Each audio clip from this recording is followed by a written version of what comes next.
if it was a room full of 400 people and it was called Hogan Con, and Hulk Hogan was up on stage going, "Listen, brother, the hotel's threatening to shut us down, dude. If you don't give me $17,000,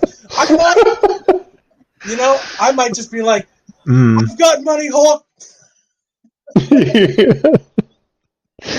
and then we all hulked out. We all hulked up. I will admit, even Vince McMahon, billionaire Vince, if he just showed up, looked me in the eyes and said, "I know I'm a billionaire, pal, but I also need $14,000 for the next live Raw," I would fucking probably get out some money. Because there's a part of me where I'm like, oh, dude, Vince needs us. Is this Mike? Well, this is Stone Cold Steve Austin. Listen, hotel's threatening to shut us down if we don't get $14,000, bud. If you give me that money, I'm going to open a can of whoop ass. Oh, yeah, this is the Macho Man's ghost, yeah. I was thinking about what you got in your coin purse. It's the money ourselves. Yeah. Maybe we just got a little bit of money together ourselves. We can keep this match going. Dig it.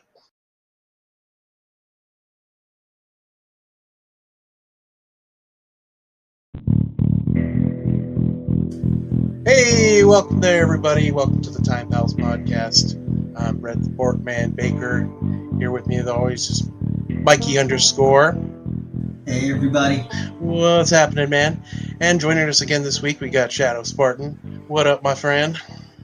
How's it going, guys? Glad to be back. Glad to have you back, sir. This one should be a fun one. So today we're going to be talking about the classic internet disaster, which was Dashcon, a convention run by Tumblr users. Dashcon refers to the homepage of Tumblr, like any homepage, like Facebook and whatnot. The homepage of Tumblr is called the dashboard. So that's why they called it Dashcon, because they tried to call it TumblrCon in the beginning, but Tumblr wanted pretty much nothing to do with it. So, were you guys ever into the whole online journal thing, your Tumblrs, your live journals, or Zangas? Or were you guys ever into cons in general? Yeah, I was. I did have a blog, and I used WordPress a lot. But the cool thing about Tumblr that I liked is that it was like a multimedia blog space. And I understood why it worked really well with a lot of like teenage angsty people, because it wasn't cool. Like Tumblr, a blog on Tumblr, it wasn't cool to like write a whole journal entry about how you're feeling. It was more cool like to have a blog entry, and all your blog entry was a gif of Winona Ryder and Beetlejuice saying, "I myself am strange and unusual." And like that was a cooler blog than actually like writing out a whole blog entry. And that's what made Tumblr really popular. See, for me, I had the live journal on the Zanga. Tumblr looked like it was too cool. So like if you were me, you had live journal to cry into, but Tumblr was something that you wouldn't do because like it would give you too much anxiety, because somebody might actually read my Tumblr. So I never used it. I used everything else in the world but that one. In terms of, I used to go to like your Comic Cons and whatnot before it got like really, really Hollywood. I went to it when it was at that little bit of a sweet stage before, like, Iron Man made it like, a big deal to have Robert Downey Jr. show up. The biggest celebrities that I would see there were either comic book artists, or they were like the most B-level celebrities. I remember like one year I went to a bar and Seth Green was there. And as I'm talking, Seth is this little dude, and nobody really gives a shit, except for a bunch of like random, like, Family Guy fans, because that was what was going on at the time. Mm. And I sat down next to this big dude with a big chin, and turns out it was Seth MacFarlane. And we're talking like just a little tiny bar in the middle of downtown San Diego. As I'm walking around, Hero, the Asian dude from the TV show Heroes, is literally just kind of wandering around, followed by like maybe 15 girls just screaming his name as he's going down the street. I guarantee you those were probably the biggest stars on that day. It was like a Saturday night. Right. Now it's actual, like, now The Rock is walking around, right? And he's got like 30 bodyguards. Here it's a bunch of just random, dudes from TV just hanging out. And then part of that was I used to go present at ApeCon, which is the Alternative Press Expo. Right. Yeah, I remember that. Yeah. Yeah, they were hooked up with Comic-Con, but ApeCon pretended like it was this cool, like, indie thing, And the reason why I'm mentioning it is kind of practice the mindset of somebody who used to present at a comic convention and then someone who obviously used to go to one. There's definitely something to it where you feel like you're part of something that you're looking for other people who are just like you. So, like, the reason why ApeCon was cool was here we were, me and my friend Arnold Brown, making comics and stuff like that, and like we were the indie guys. We weren't sellouts or whatnot, and we thought we were hooking up with other friends that were just like us. You felt like you're in this little world that nobody else knew about, trying to sell your craft, and at the same time, because we were technically owned by Comic-Con, no matter how indie we went, there were like the guys who were voicing The Simpsons and stuff. You were still selling out to your corporate masters. Exactly. Like, you didn't really know that. I mean, you knew that, but you never really said it out loud. So there was a lot of looking around and being like, dude, man, we don't read capes. Capes are stupid. Superman's stupid. Anyway, here's Tress McNeil, which I guess she's okay. And you're just like, and it was Thrill House. You kind of, yeah, right? You do that thing of that everybody did. And my whole point is, I understand, even though I wasn't a Tumblr guy, I understand kind of the mindset of Dashcon, where you think to yourself, I'm going to be with a bunch of other people who are just like me. Yes, absolutely. There's way more of us than people realize, quote unquote, and we're going to go to this convention where we can all be together, and it's going to be fun. And because I'm a good person, there's no way this is going to be run by a bunch of scumbags and assholes. Because I'm not one, so thus nobody else in this special group is. It's kind of the way I see myself with wrestling fans, right? Where we're all stupid and kind of like nobody likes us. We're the coolest kids in the library, but you get a group of us together that all understand that we wasted a lot of our lives watching baby oiled up dudes body slam each other and grunt, and we literally were like, okay, I speak your language, cool. You know what I mean? Same thing with Dashcon. Absolutely. Shadow, did you much of the blog space universe? Not really. I've always heard so much about Tumblr, but usually it was just negative stuff or just the crazy stuff from the news. Yeah. It's like, oh my god, I'm not touching that. Well, Tumblr became, like, for me, as someone who didn't do it, Tumblr, though, I always associated with just porn. Yeah. Yes. I don't know what kind of porn, to be honest with you. I'm assuming nothing illegal, but I remember Tumblr had done something where they like stopped all, like, I don't know if it was all pornography or what it was, but I remember like just reading the news report about it, and then suddenly their whatever they measure their success with, it went like completely downhill because now you couldn't get all your free boobs. Yeah. I don't, and again, I'm not the right person to talk about Tumblr. That was definitely it. I remember Suicide Girls had a huge presence on Tumblr. So, Suicide Girls, all the girls, okay. they're like, it's all like tattoo Playboy. That's what Suicide Girls is. Yes. Yeah. It's all girls with tons of tattoos naked, magazine. Yeah. Okay. So they were really popular on Tumblr. The best representation of what Tumblr was, it became really porn written until they kind of mixed the whole porn thing. Was I remember seeing a picture, and I think it was from like a Japanese game show, and this guy had like a glitter dildo bomb went off in his hands, and there was like glitter and dildos flying through the air. But then the bottom text caption said, "Opening Tumblr in public." Oh, jeez. Yeah, that makes sense. It almost sounds like what's going on now with OnlyFans. Yeah. For a while, it was pornography on there, and that's how you were successful. But now OnlyFans has turned around and said, "Yeah, we're not doing that anymore." Twitter had a pretty hardcore. I think a lot of Tumblr people, when Tumblr shut that thing down, went to Twitter, and I was like, God, what's happening to Twitter?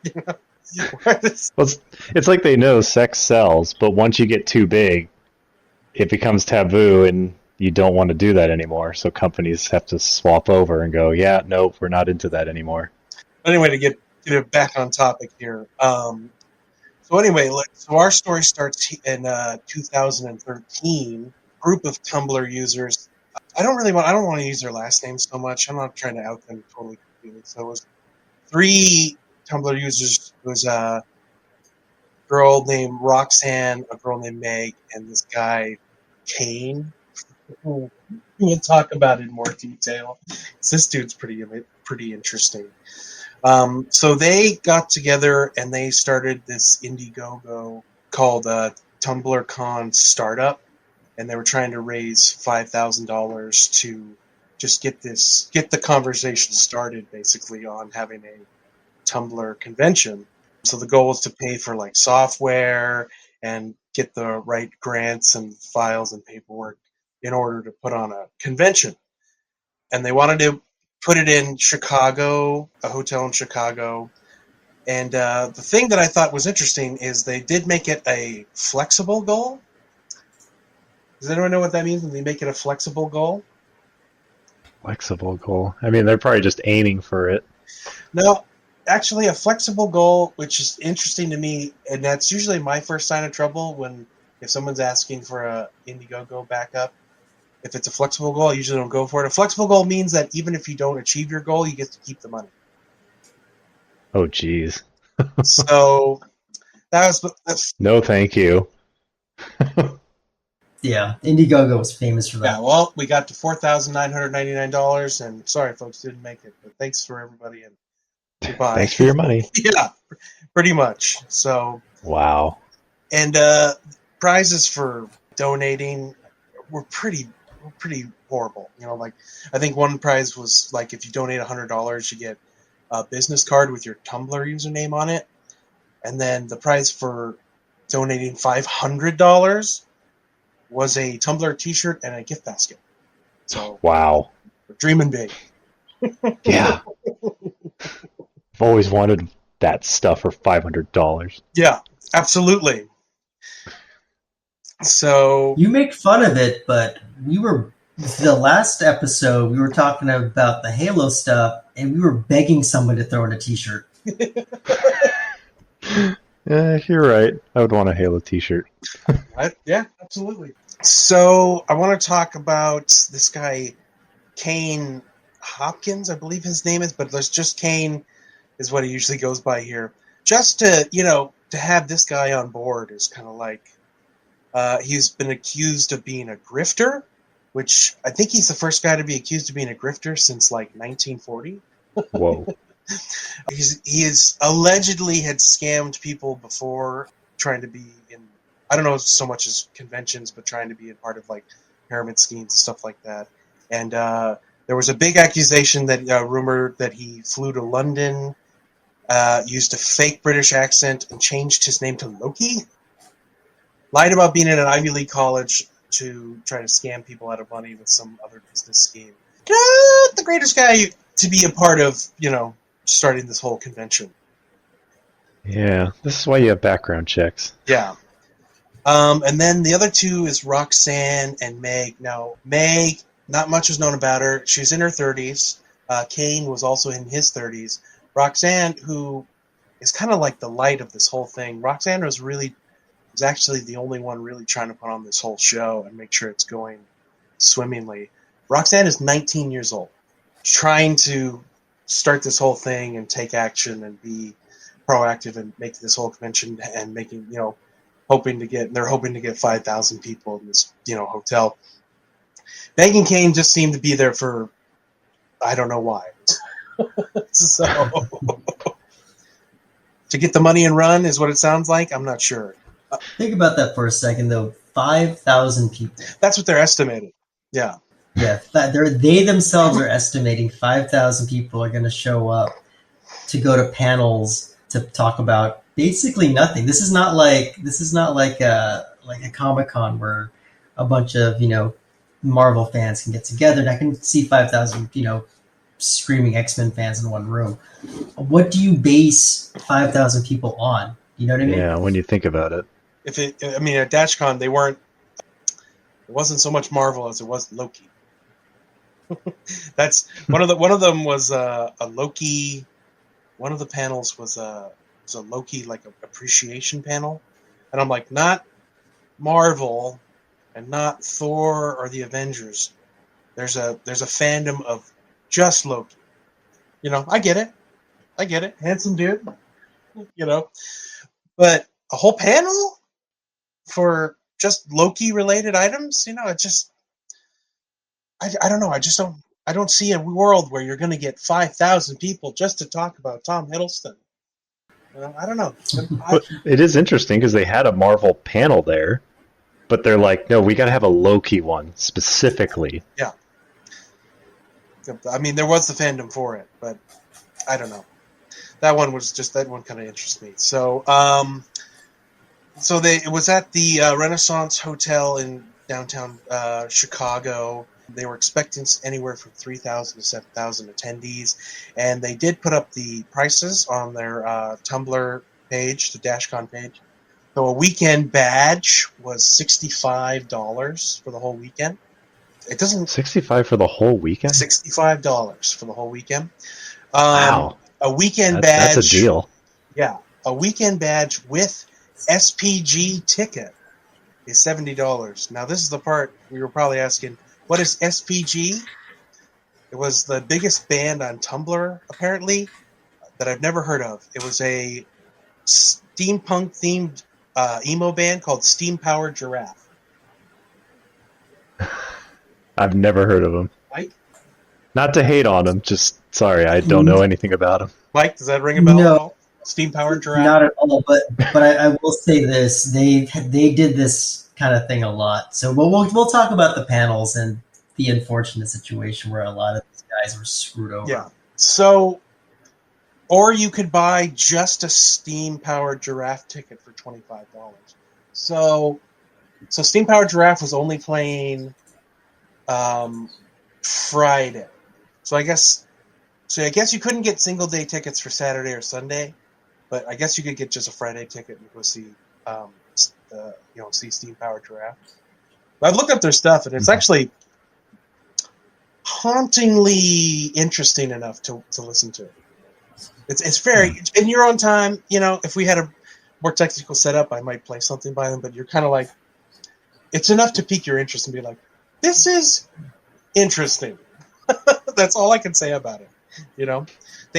They're a band posing as like steampunk themed robots. So they're kind of like painted like unique robots. Concept. And it's like it's kind of folksy, kind of. So it's kind of futuristic because it's steampunk, So it's like, I don't know. Mm-hmm. It definitely. If you said they came out of Tumblr, I'm like, yes, they did. That makes a lot of sense. So. Boy, can't wait to listen to them at Dashcon. Yeah.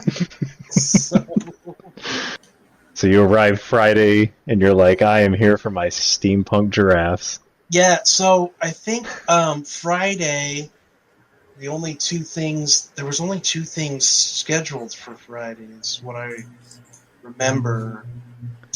Friday was like registration, and then steam-powered giraffes, and then... Well, let's back it up just a little bit. So when it comes to the booking of the the Renaissance, something like that, what exactly are they paying? Like how much are they asking for this Dashcon? Because it kind of goes into like the issue that they had. Basically, I don't have the number in front of me, Baker, so if you remember it, definitely shout it out. But they had to do a special kind of scam when it came to booking this hotel. Instead of they basically like kind of half booked it. So they have a verbal deal with the Renaissance. Right. They say, okay, look, instead of paying you guys the full amount, we're going to pay you X amount of money. And then we are so confident that we are going to get so many people here that we will just pay you in cash as people start coming in. I think I remember reading it was supposed to be something like $20,000 in total, yeah. And Renaissance based, and it was entirely on them. Renaissance saw how poorly the sales were when they came in, that they actually reneged on the whole verbal part of it. And they just said, look, you signed a contract that said at any point in time, we can just collect all the money up front. So we're going to demand all the money. They didn't see the sales. They just saw the turnout. Because they were told by the organizers of Dashcon that there would be 3,000 to 5,000 people by Saturday, when there was only a room full of, at best, 500 people. At best, it was probably about 350. Yeah, that was it. That was like the best estimate they could get. Yeah, so they knew that they weren't, because they knew they weren't going to get that 20,000. So they demanded everything. There's a reason I bring that up about they don't know what the amount that the organizers are making on the door, just on the ticket sales of people coming through the door. So what's the podcast? Pretty much the most two popular things at Dashcon were the Steam Power Drafts and then that podcast. What was the name of that podcast? Well, they were trying to sell 3 people, so they're basically basing around a group called the Baker Street Babes. Oh, the Baker Street Babes. Right. Yeah, they were based off of the Sherlock TV show, where everybody that was big at that time. Right. Sherlock was huge at the time. So this was like the main attraction. And then there's another one where there's supposed to be a reading. It's Welcome to Night Vale. Welcome to Night Vale. Thank you, Night That's Vale. what it was. Yeah. As you said, it started at like 9 a.m. for registration, but most of the panels and like everything that was scheduled was until 1 p.m. Yeah. So there's like a couple hours for people just to do like a couple things. One was they had one TV and one console for video gaming. Yeah, that was what they announced as their video game room. The gaming room. One console, one TV, 2 chairs.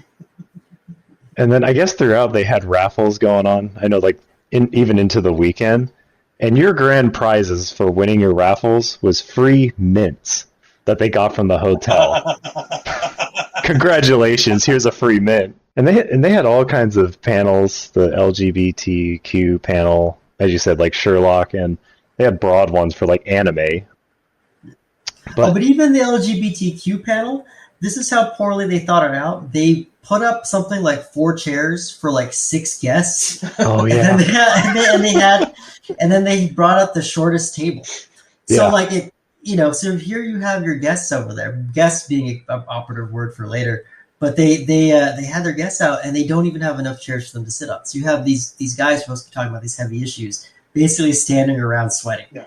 I mean, it's not, it's terrible. Now, and a lot of this organization comes down from, so it's 3 organizers, 2 of which do not really give a shit, and then the rest are all volunteers, which the Dashcon organizers put out a whole thing for volunteers a couple months before Dashcon.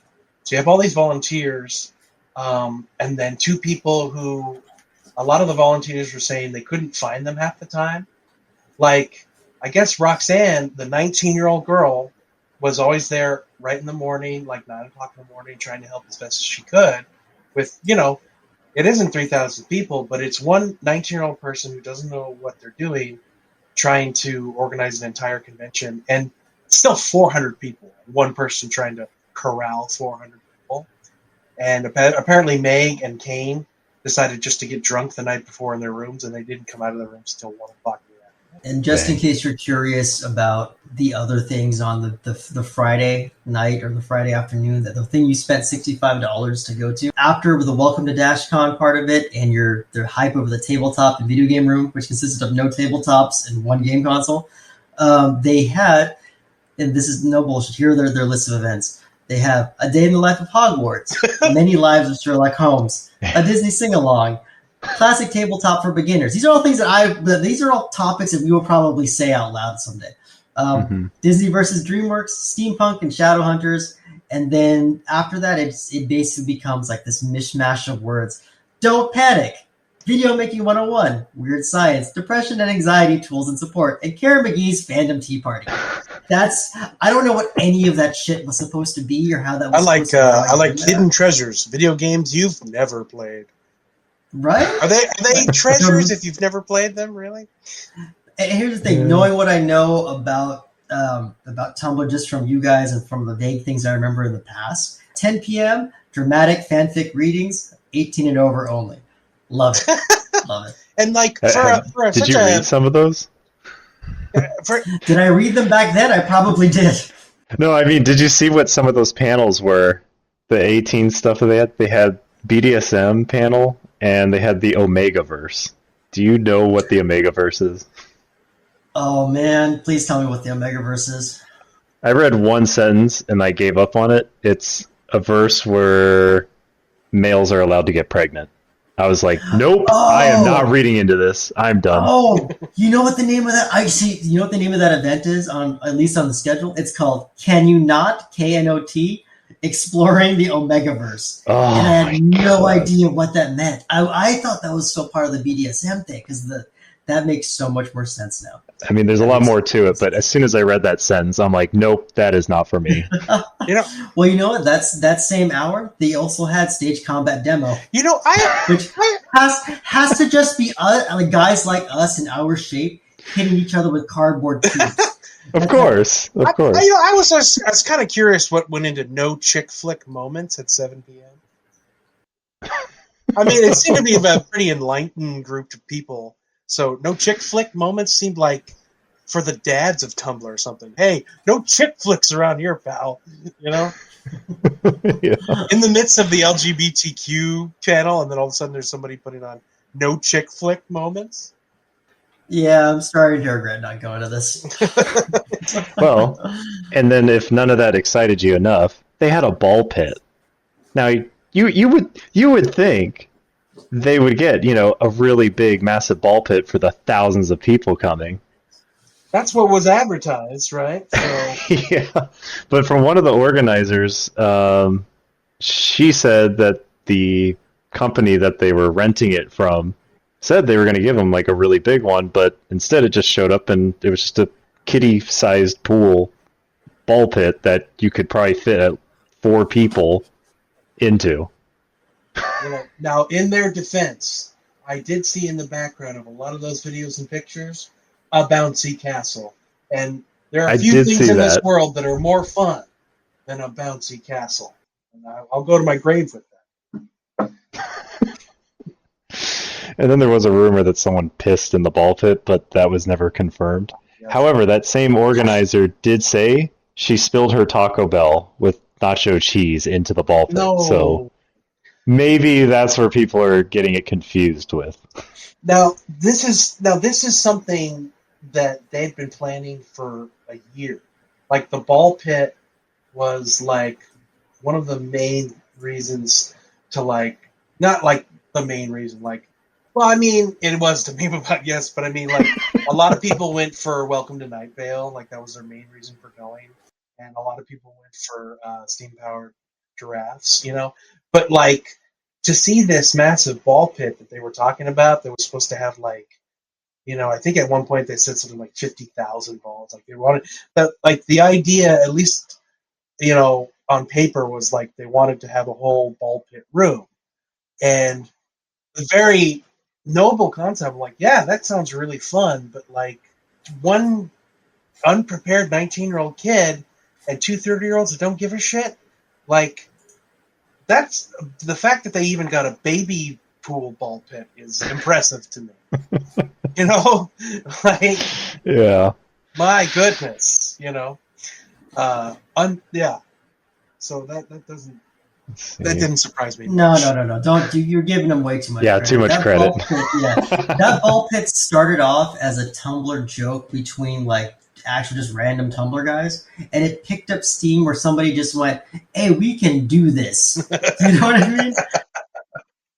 That's just ludicrous. I can't believe that. Something that was a joke, and then all of a sudden one day, going over the stuff, and did anyone remember to get the ball pit?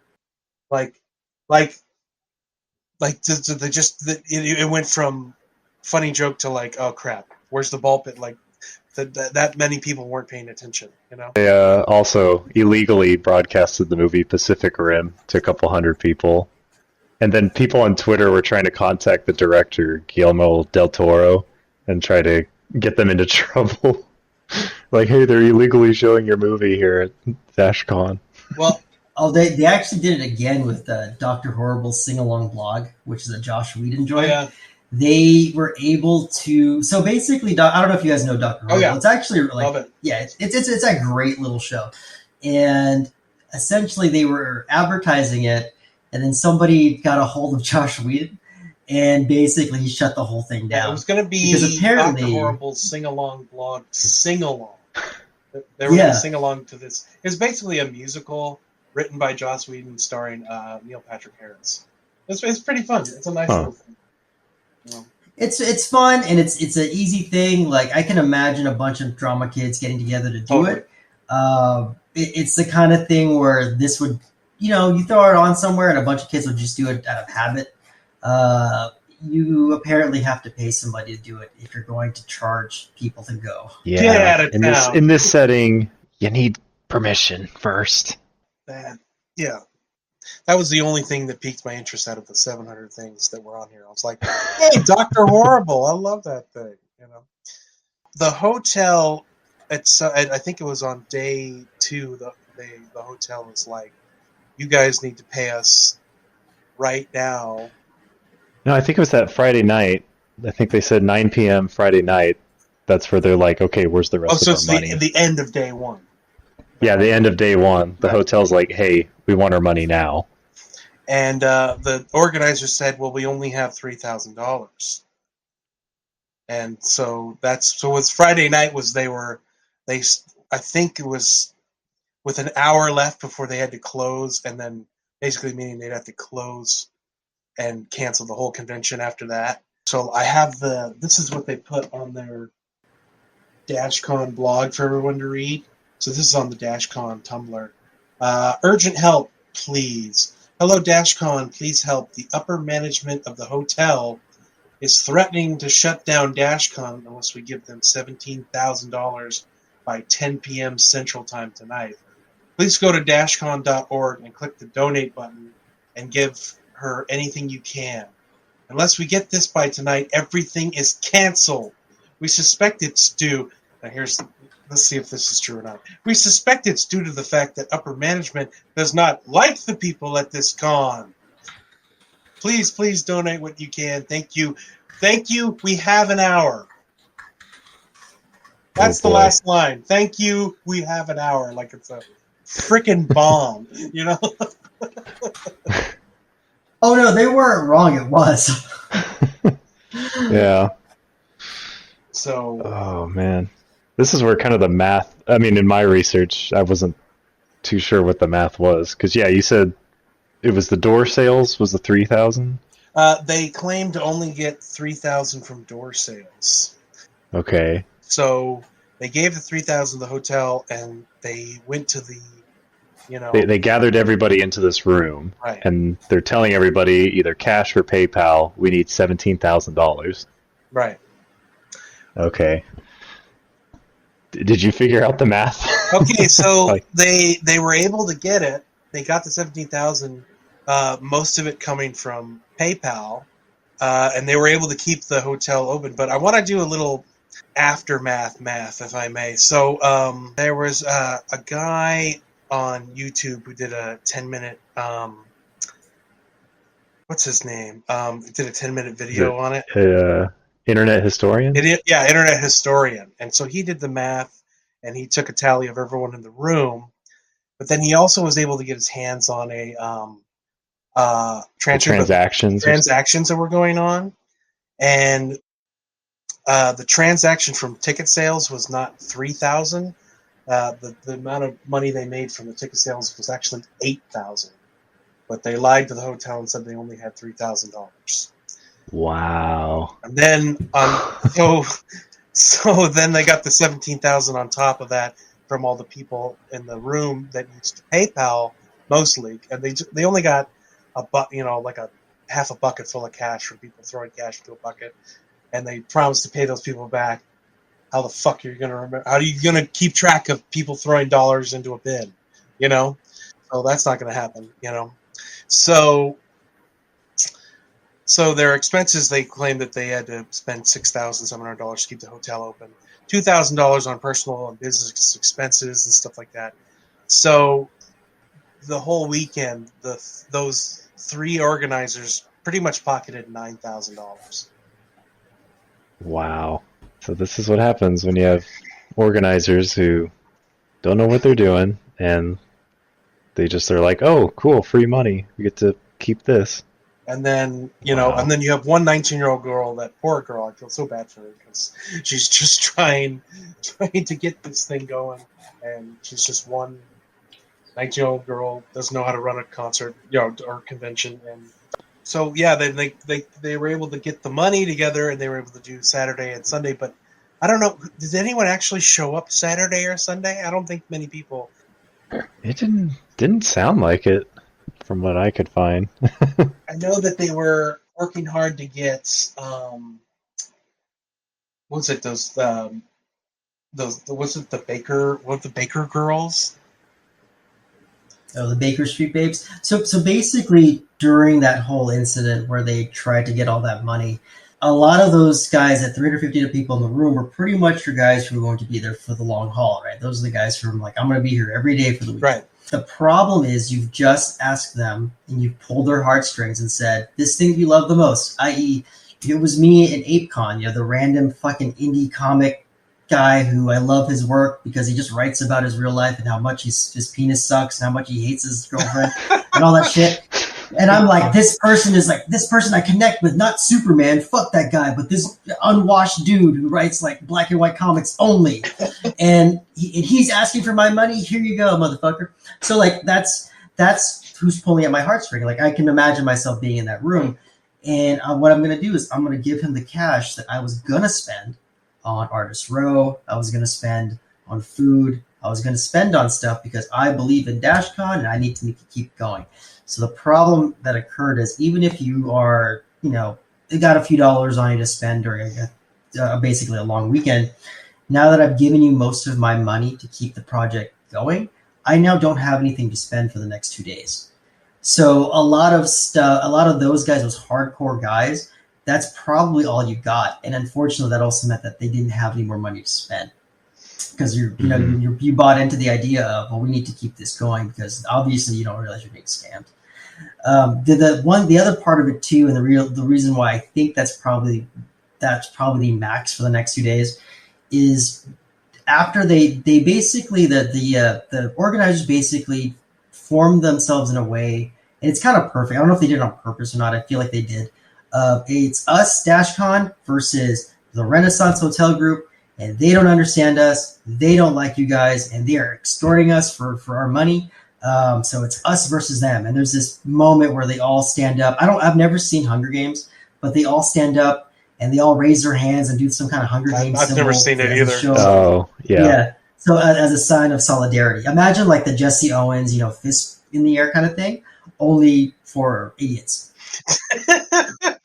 As somebody who has never been a part of something like that, I've never been the kind of guy to get swelled up in that kind of moment. I don't really know what that feels like, but when I was looking at the faces of everybody in that room who had their hands up like that, I saw a group of people who legitimately bought into the con, right? They bought into the idea of, these are the people that recognize me, this is where my voice is being heard, and I'm here to save us. It sucks because, as you know, they have one ball pit and one poor GameCube or whatever the fuck it is with a broken controller.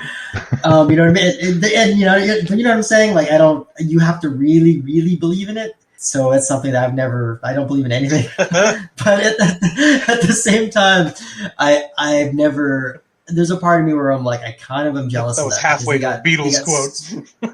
Right. Well, yeah, I know. But they got right in that moment of, imagine like if this is a movie. And the music is swelling. They made their money. They shove it in the Renaissance face. They all raise their fists in the air. We are going to have our convention, whether you like it or not. forgetting that this is $1 billion corporation who gives, conventions to anybody that can pay their 20 grand. They don't give a shit what you do. Right. At all. They don't care. Fucking public library allows NAMBLA to come in. You think that fucking Renaissance group cares? Just give me my money. Yeah. So obviously the next 2 days aren't going to go very well. Just like you were saying, the Baker Street Babes, they were basically told. So whenever it comes to guests at a convention, the key word is guests, right? You pay for their lodging, you pay for their taxi to get in, right? You pay for their food usually. You pay for stuff because their name is supposed to draw people in. You don't make them pay for their own stuff. So when it came to those guys, I want to say them and a few of the other groups all basically just got into an Airbnb, and where they were just like, we're not, you know what I mean? We're not getting anything for this. We're getting screwed. Right. When it comes to the Steampunk Giraffe, they actually canceled like weeks beforehand. Yes. And we're still being, their names are still being used. They had a lot of time to replace them, and they didn't. So no, because why would you? Why would you? If you were already hyping them and you have no, honesty. But they painted the narrative of like, no, they canceled. Yeah, I feel like they would have done that a lot. If the narrative paints you in a bad light, you just paint a different narrative. That was their motto. Just change the narrative to something that doesn't make me look as bad. And it makes you feel like, shouldn't they get sued for that? Since they knew ahead of time they weren't going to be here, but they kept advertising that they were. But from what I heard, it was just because even if you decided to sue them, the amount of money you'd get wouldn't be enough to cover your lawyer expenses. So it's just not worth it. And who's going to sue them?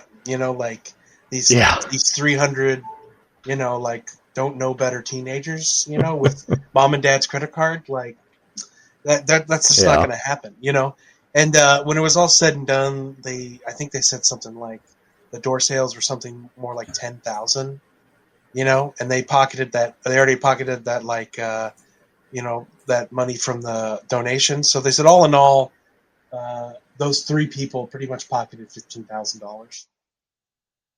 Dang. So we got robbed of an amazing Saturday. Yeah. Where at 9 a.m. you could join Sewing Basics or Dumbledore's Army Meeting.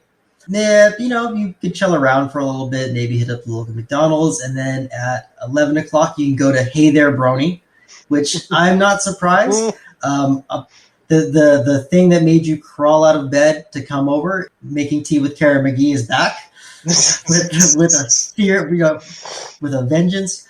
We already know that the Night Vale live reading is gone because obviously they showed up, said, "Oh, we're getting nothing for this." Fuck all that. Well, so they're. Do you want me to talk about it? Okay, so they did actually showed up Friday night, but Dashcon. The agreement was when they arrived, they would pay them half of whatever it was, and then after the reading, they'd give them the other half. But Friday night, they show up, and it's a surprise that Dashcon promised them, saying, "Don't worry, you're going to get paid, but just stay the night." They had, I don't know if they had from what I heard, they had a Dashcon card, I guess, but it was supposed to be, I guess, their credit card that they gave to the hotel and said, "Hey, don't worry, when you guys check out, just use that card."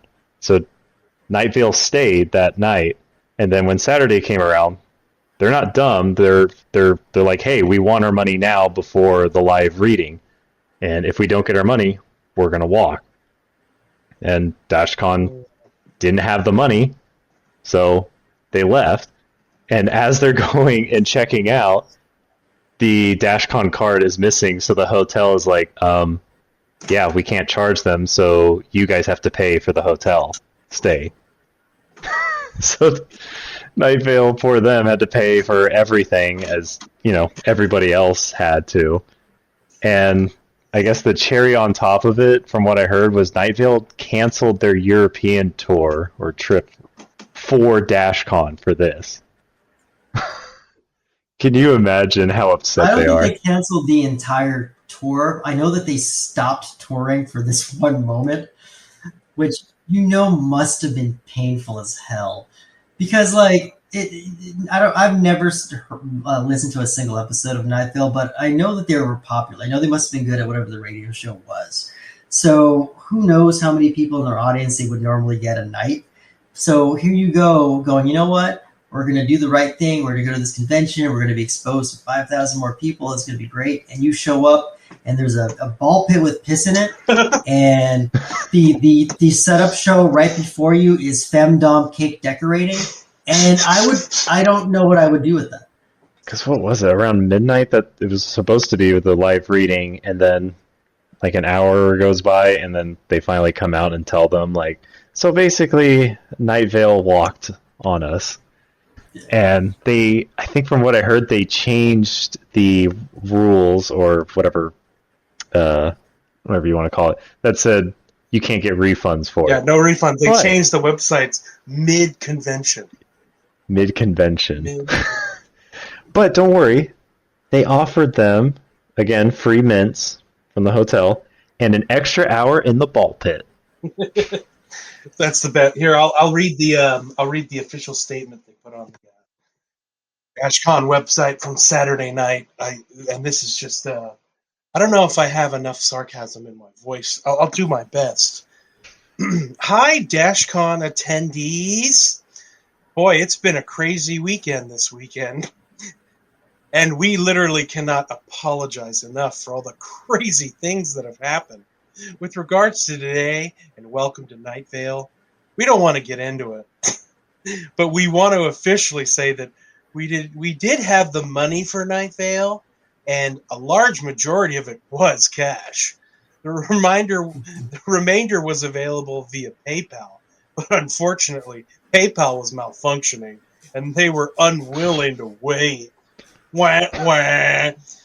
For those of you who had reserved seats, we are giving you guys an extra hour with the ball pit, as well as an entry each into our raffle, where we will be giving away a framed Stan Lee autograph, and a framed Richard Armitage autograph, and a framed Walking Dead photo with the full cast autographs, a signed Martin Freeman autograph, and more. So many cool prizes. Additionally, you'll be allowed first come, first served places at the Time Crash concert tonight for what extra room we have. For those who bought just daily tickets to see Night Vale, you're welcome to a free Sunday daily badge. Please accept this as our apology for the last cancellation. It was very, very last minute. And I assure you, we did all we could. By the way, like, was Martin Freeman really that hot at that time where you would actually, like, literally put your name in a drawing for Martin Freeman? Martin Freeman, the Hobbit? Yeah, he's the Hobbit. He's, was in a Bilbo, Fargo. I'm right? not sure. Bilbo Baggins? Yeah. I don't know if that's something I was would. Was the Hobbit out in 2014? Proudly show. No, fuck no. No, he was on the Sherlock Holmes show. This really was a Sherlock convention. You realize that, right? Like, this was a Sherlock convention. Now. There's no other way to say it. And let us not forget Teen Wolf. Yep, Teen Wolf. I did. How could I? I did. What was it? What's the deal with Beals? What's the deal with Beacon Hills? Was one of the panels, and I had to look that up. And it is the town from the Teen Wolf CW show, not the much more popular Teen Wolf with Michael J. Fox from the 80s. We're talking just the Teen Wolf from the Teen show. So let's have a whole panel about the town from the show Teen Wolf on the CW network. It's just not a waste of time at all. I'm sorry I lost energy just trying to get that out.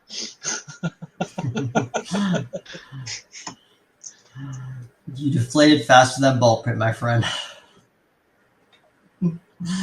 So Shadow, my friend, what do you know about anything that ended up with these three organizers that we keep calling them organizers, but it's really not the appropriate even call word. Them that. Yeah. And we well, they did try to go for another Dashcon 2015. because after how well this one ended up. So they did try to move it to another state. I think New Mexico was from what I heard. And this time they tried to hide their identities. But when you call it Dashcon again, well, obviously people know about it and they just got so much hate mail and even some death threats. So, good. I mean, so, New Mexico, you run the risk of running into Heisenberg, The fact that none of these losers could make good on a death threat does not surprise me. Yeah. You know what I mean? I mean, after what we've just talked about, I mean, you can just imagine everyone is just like, Dashcon is just stuck in their brain, and anytime you mention it, they're just going to have those negative memories of it. They're so embarrassed that every skinny kid with an AR is basically throwing away their manifesto the moment Sunday night hits. Oh my god! Damn, Mike. Oh, I would. Yeah. So they had to change the name, and so they went with, let's go with EmojiCon. That can't. But unfortunately, not a conflict of interest at all. But unfortunately, it is trademarked, so they cannot use that name. So their genius idea was, let's just call it Emoticon. Emoticon. Now, the interesting thing, I remember reading about this. So the three organizers, Roxanne, Meg, and Kane. So the organizers of Emoticon was the Meg and Kane. Apparently, the whole time at Dashcon, they all Meg and Kane did was talk shit about Roxanne, and Roxanne was the only one putting things together. And I feel like it was kind of one of those instances where that when you have two people that are half-assed and one person who's full-assed making the half-assed people look bad, it is the job of the two half-assed people to tear down that person who's trying so hard, So that of course. Job. So when it came time, look at this motherfucking try hard, trying their hardest. Yeah, exactly. 1 p.m. I've added a new convention panel. It's going to be called "Why Is Your Hair Stupid and You're a Bitch?" Yeah. So Emoticon was only run by Meg and Kane, and they had gave the boot to 19-year-old Roxanne. So they locked her out of the Dashcon accounts and started this whole new Emoticon. So, and I think they used the same contract from Dashcon. Like, they didn't even bother to change the words. So. Oh boy. Did they use the same picture too? The one that they also got in trouble because it was copyrighted. It wouldn't be half-assed if they used their full, making something new,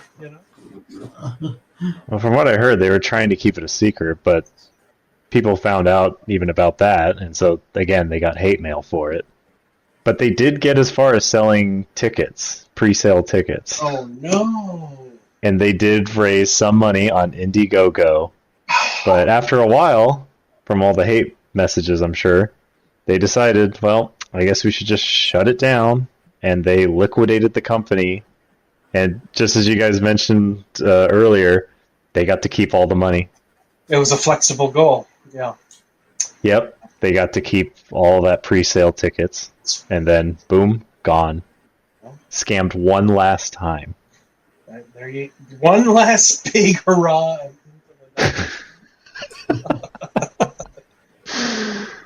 What do you there you have it. What do you say we get together for a few hits, maybe some new ones? God, get the band back together. God.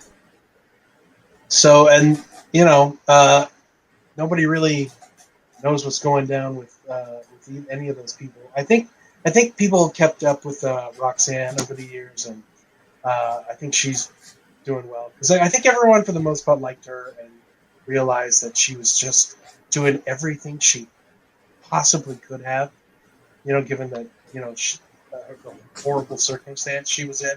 And I think she's really the only one that really wanted this thing to be great, So Yeah, that's what's kind of sad, because in reality, as someone who doesn't know anything about Tumblr, obviously, I do understand the passion of, here is going to be a place where we all can get together and hang out with like-minded people. I know we're kind of goofing on a lot of the panels, but some of those panels, like if you were, I don't know, another 17, 18-year-old kid during that time period, you saw all this LGBTQ stuff, especially back then, that was a big voice for you. Yeah. Mm-hmm. You know what I mean? I can 100% just understand somebody looking forward to one of the, I don't know, there's got to be at least half a dozen panels that are just about those things that will appeal to you. Because you got to remember, the whole thing started because of this community that was all about these kinds of stories, right? These kinds of things. And once, I remember watching one of the interviews where it's got to be the last day of the convention. And I don't remember who it was. I'm pretty sure it was Roxanne, but I'm not 100% sure. Talking about the how they were going to learn from their mistakes, how they're going to do this, how they're going to do that. And I believe that there is real truth to that, because she's still talking to a room of people who, when you look out to them, 100% believe that they're going to have another chance at this and make it better. And she, I watched that video, and, for a young kid, she really looked, she was the most adult person on the whole panel of people twice her age, So I was like, that's pretty. She's definitely the one out of everybody who truly believed that this was going to not only get pulled off, but also there's going to be more in the future. However her community rallied in the very beginning, they were just going to keep rallying, right? They're just going to keep doing it. It sucks, because I know that it says, even for me as somebody who has no real interest in anything, any of these people, any of these panels whatsoever, and I fucking love Dr. Horrible's sing-along blog, and I would never go to that shit. But at the same time, I'm glad it existed. You know what I mean? I'm glad it was cool for somebody. And taking that away is disappointing. But then again, I'm also looking at titles like Hannibal, where did we come from? You know what I mean? Like, okay. You know what I mean? It's all about, not about the show. It's all about the surprising uproar from Tumblr, from the Fanibals, will shock just about everybody. And I'm looking at that going, like, knowing what Tumblr is, I'm like, is this the get together for all the cannibal porn? Or